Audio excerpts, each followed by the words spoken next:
I'm Colonel Pat Jernigan, U.S. Army retired. We're here today at Fort Lee, Virginia, on the occasion of the 61st anniversary celebration of Women in the Army, sponsored by the U.S. Army Women's Museum. Today is Friday, May 9th, 2003, and with me today is Pamela Waterston, who served in the Army as an enlisted woman. Pam, give us a little bit about your background. Where are you from, and where did you go to school?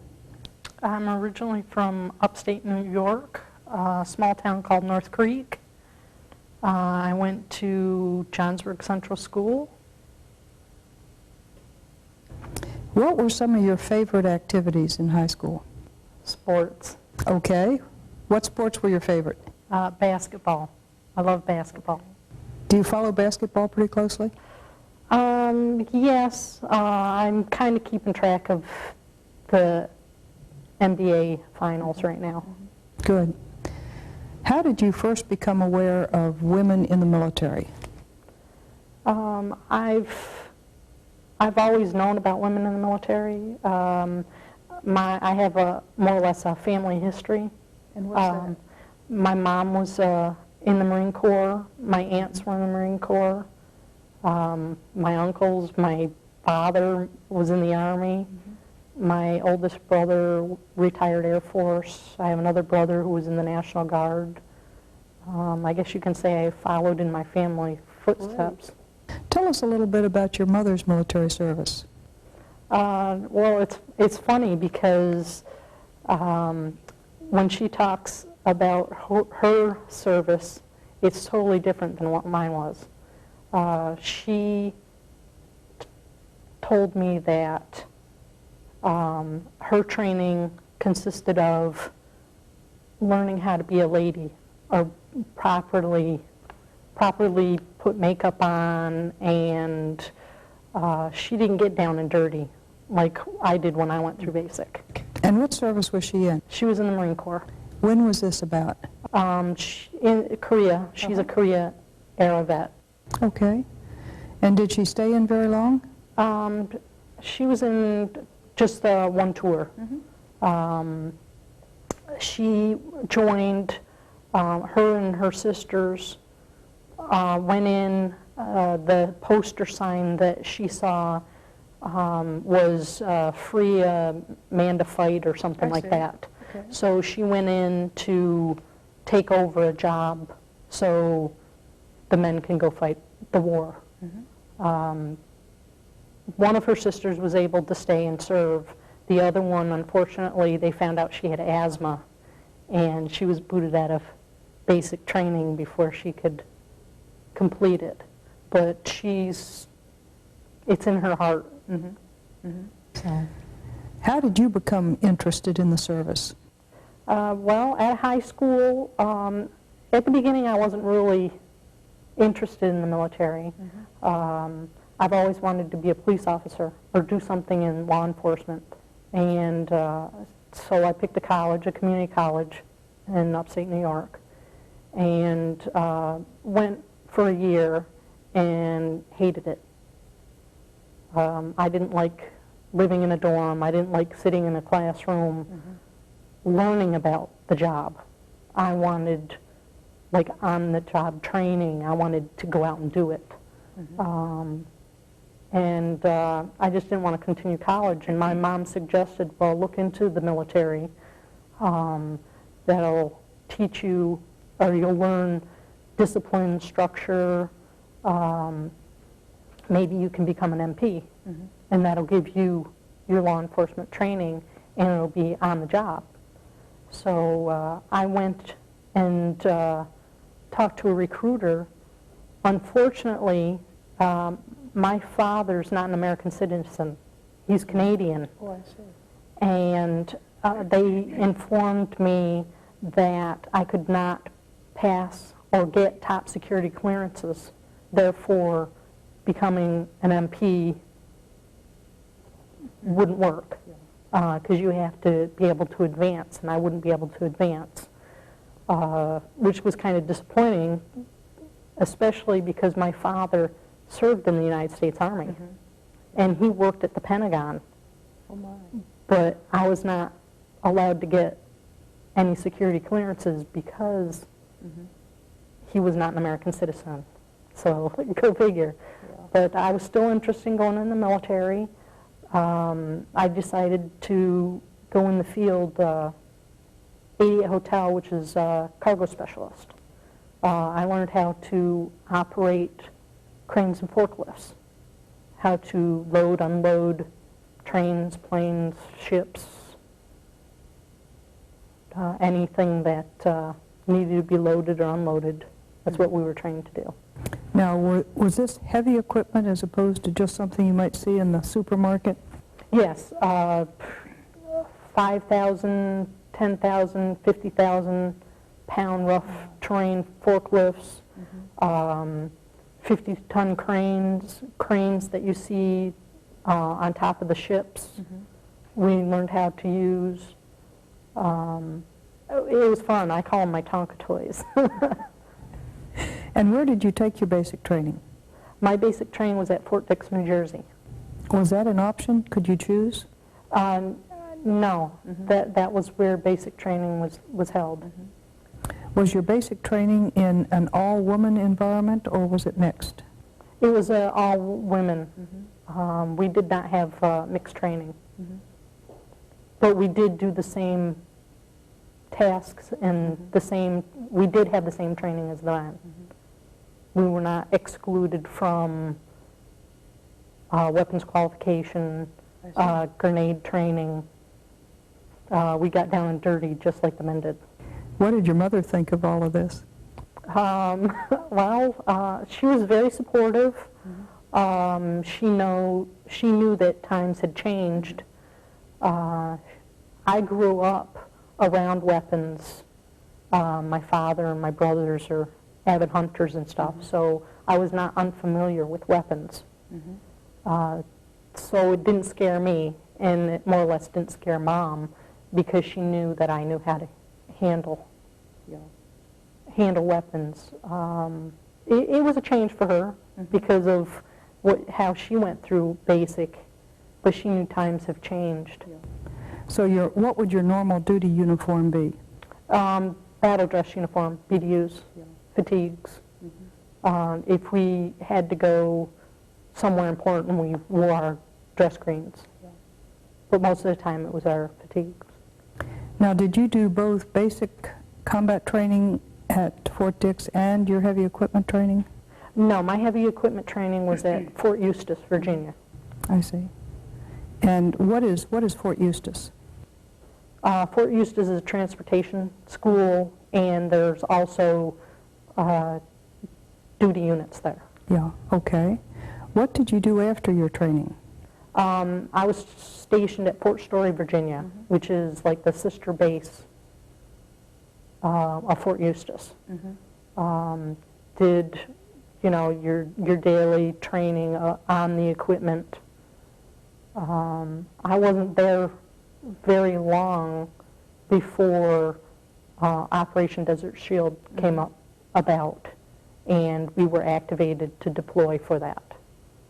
We had maybe less than a month to get ready and ship out. What were you doing then to get ready for your deployment? We had to prepare our equipment, make sure that they were all ready to go and operable to load them and send them overseas so we could use them to unload ships when we got there. What kind of equipment were you loading, do you recall? Well, when we got there, we were actually unloading the equipment. We weren't stateside to load the equipment. We went over to Saudi Arabia. We worked in Dammam and Al Jubail, and we unloaded the ships when they arrived. How did you get to Saudi Arabia? I believe the military chartered civilian planes, from what I recall. Was it a long flight? Very long. Tiring? Yes, I think it was more tiring due to stress, because we weren't sure what we were going to find when we got to Saudi Arabia. New environment, new situation, my first time ever going to war, just being so unfamiliar with the situation. you were on edge. And what did you find when you got there? Well, very hot, for one. Confusion at first, because we arrived right at the beginning. We were the first, more or less the first there to set up and establish and be prepared for when the ships came in.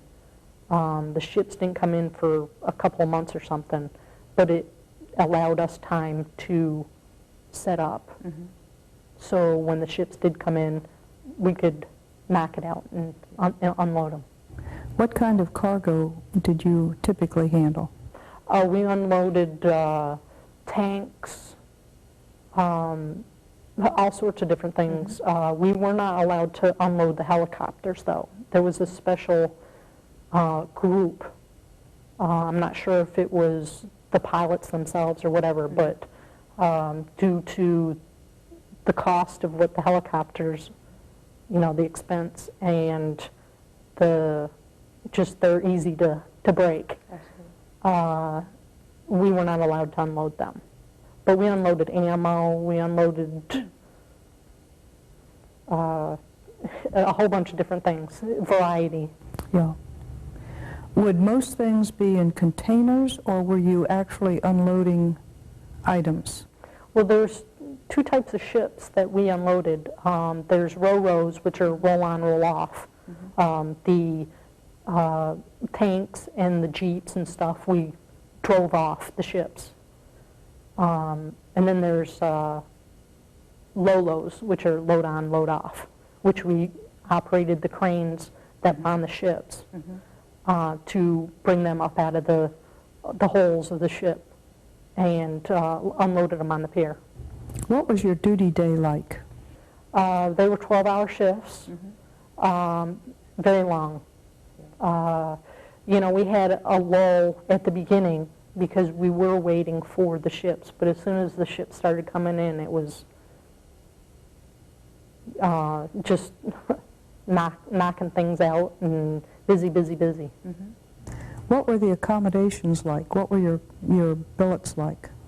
When we first got there, we all lived in a warehouse, an open warehouse. Our cot was our private area, so to speak. We covered them with mosquito netting. Very unusual environment, but I wasn't bothered by it. I grew up with guys on the block. I grew up with brothers, and we had a mission to do. And, so somebody saw me in my underwear, or I happened to see somebody, that wasn't, it was above and beyond. We had a mission to do, and it was of no concern. Did you have any free time at all? Depending on how the ships came in. More or less what free time we had was you slept, you ate, or you kept yourself busy cleaning your weapon. You were always busy. Downtime wasn't really downtime. You were doing something other than your job. Did you have shower facilities? At the beginning, no, we didn't. When we finally got established at Al-Jabail, they housed us in some camp. I don't recall the camp. And we stayed in trailers. They were like trailers, which housed 3 girls per room, maybe 4 or 5, 6 rooms per trailer. And then at the end of the trailer, at one end of the trailer, there was bathroom facilities. We also eventually had washers and dryers to use, which we were happy with.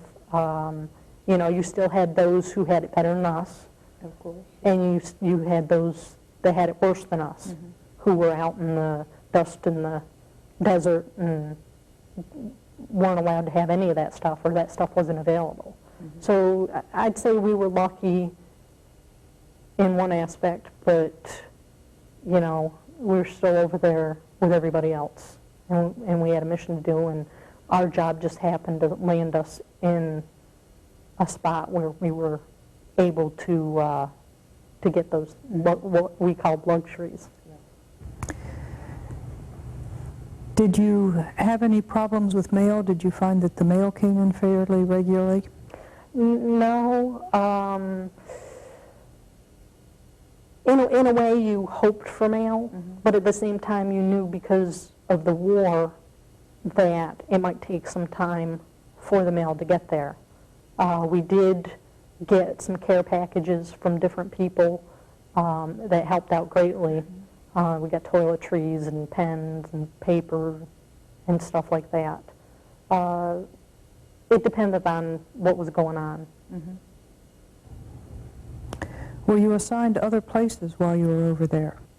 Well, we were assigned to do guard duty. The equipment and the ammo that we unloaded, pretty much everything that we unloaded was stored in a warehouse until that unit came to pick up their property. And we were to pull guard duty on that equipment until it was picked up. Were there any problems with the locals? We were looked at, the females were looked at, you know, they were a little upset because we were not in the abayas, the black attire that their females are to wear. But once we more or less told them, you know, we honor, we respect your custom, your culture, we're here on a mission, and we cannot jeopardize our job or our lives to accommodate your custom.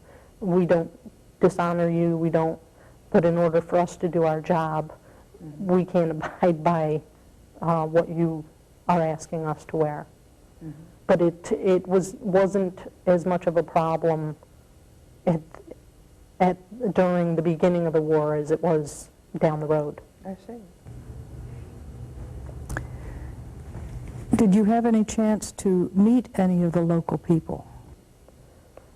No, I mean, we would pass by, but we didn't really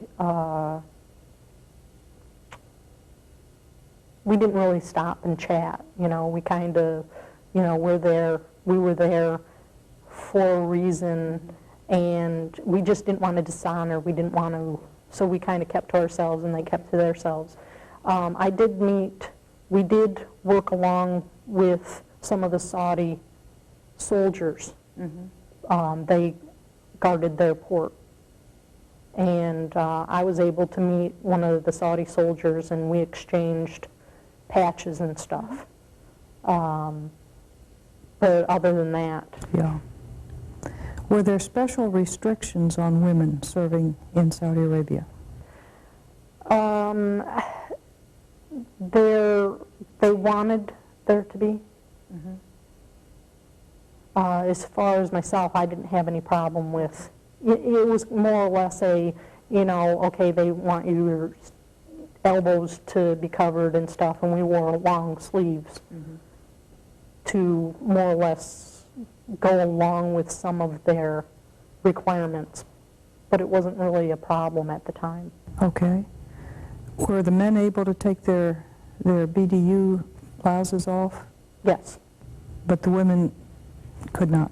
Well, actually, yeah. Eventually, we were allowed to take ours off and wear just our T-shirts, because we were not. I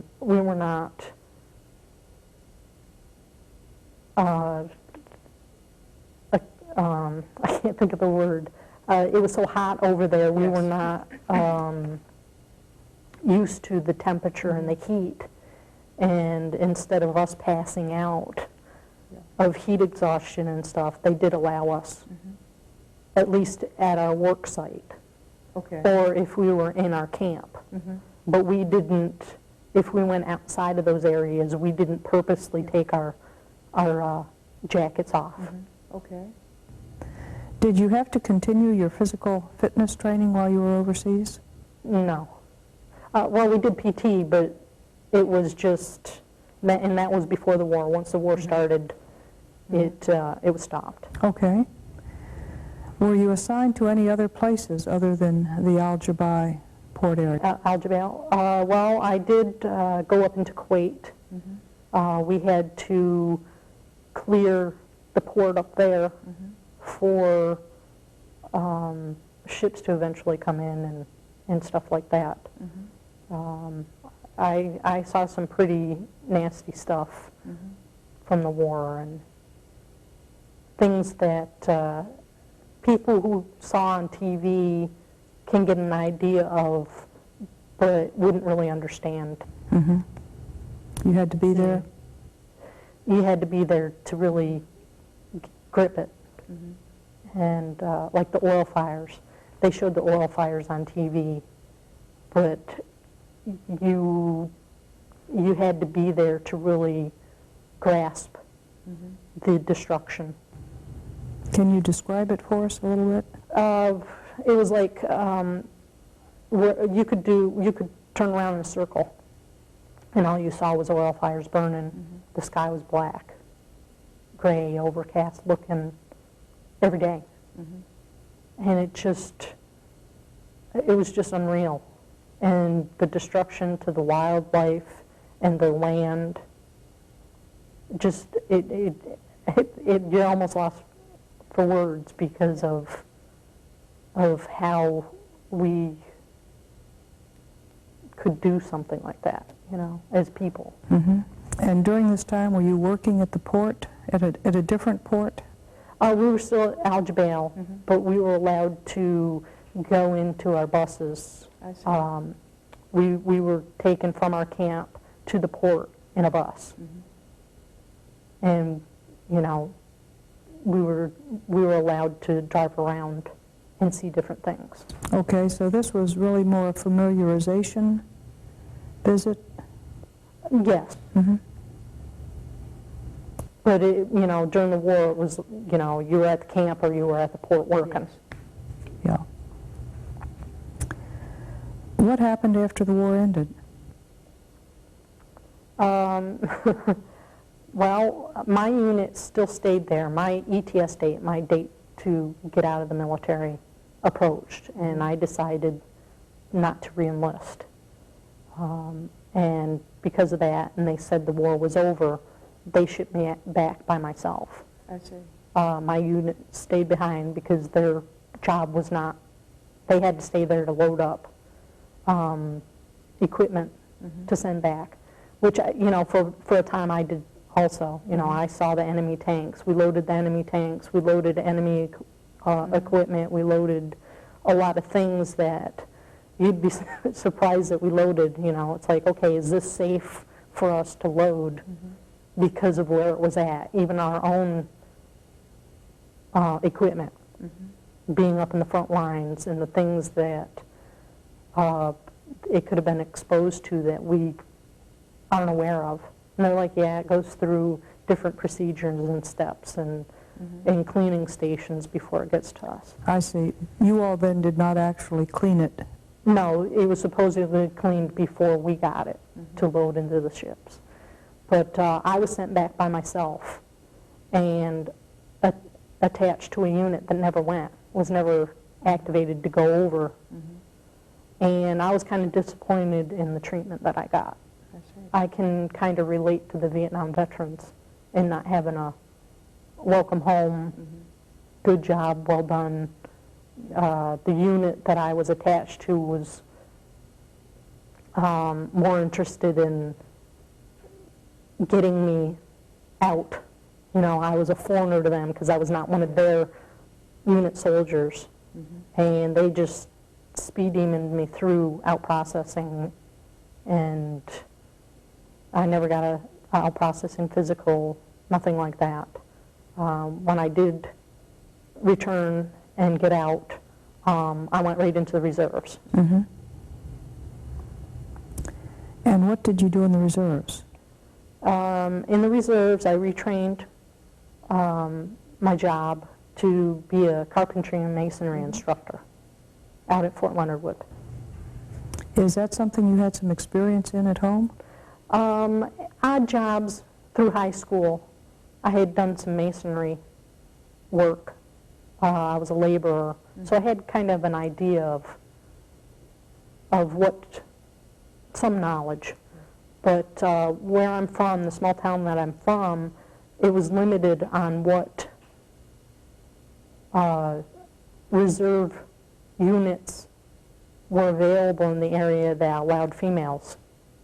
A lot of the units that were in like Glens Falls, New York, most of them were infantry units. So I had to choose a unit that allowed females, and that happened to be the closest one, unless I wanted to travel a distance. But my reserve time pretty much was, the attention was for me to get proper treatment. Because I felt that I wasn't properly taken care of when I returned from the Gulf. But at the same time, my mental state wasn't there for me to stop and say, oh, wait a minute, you know, this should be done and that should be done. It was just, okay, I'm home and I want to go see my parents, you know, my family. It wasn't, wait a minute, these procedures are wrong. And being a private, I wasn't really familiar with the procedures anyway, so. Yeah. How much active duty did you have? A little over 2.5 years. And all of it was an experience, both positive and negative. What would you say was your most positive experience? Learning the structure and discipline, feeling good about myself. It made me feel good about myself, to be able to serve my country and to feel the honor and to say that I was a part of something, I was a part of keeping our country free. And to this day, my heart is still, even though I was medically discharged eventually from the military, my heart still, I still wish I was in. My heart's still with being in the military. Just something about it that will probably always stay with me. Do you have any relatives in the service now? No, let's see. No, I don't. They've all pretty much have served their time and gotten out. Yeah, I think it's certainly very interesting that your family has such a tradition of military service. What advice would you give to a young woman who's interested in joining the Army today? I would say go for it. If you're, well, it depends. Let's say if you're a young woman who doesn't want to get down and dirty, it's not for you. Okay. Because you're going to get down and dirty. You're going to do the same job as the men. No, you're not going to be in infantry. That's still limited. Positions have expanded for females, but there are still some that do not allow females. I loved my time in the military. As much bad as I had, I still don't ever regret raising my hand and serving my country. Go for it. I mean, it's not just for the GI Bill and get money for education. There's a lot more you can learn.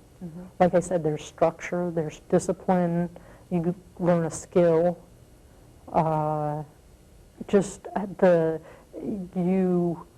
You end up obtaining another family, and a military family, being a veteran. There's that special camaraderie and togetherness that it stays with you forever. You know, you may not have served during the same time, or you weren't in the same war, but there's still a connection. Yeah. Are you active in veterans groups or veterans affairs? I am a little bit. I just became a life member of the DAV. I'm a life member of the VFW. I'm a member of the American Legion. A lot of things that I do with my mother. She's very involved with veterans things. And my friend, Noonie Fortin, she's an author and a speaker, and she takes me around with her to help me just get involved with other veterans and to be around that togetherness and that family.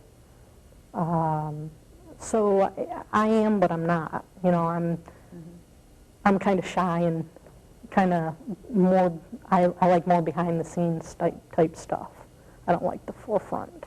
Okay. But if there's something that I can help with, I would. Is there anything we haven't talked about this morning that you'd like to mention?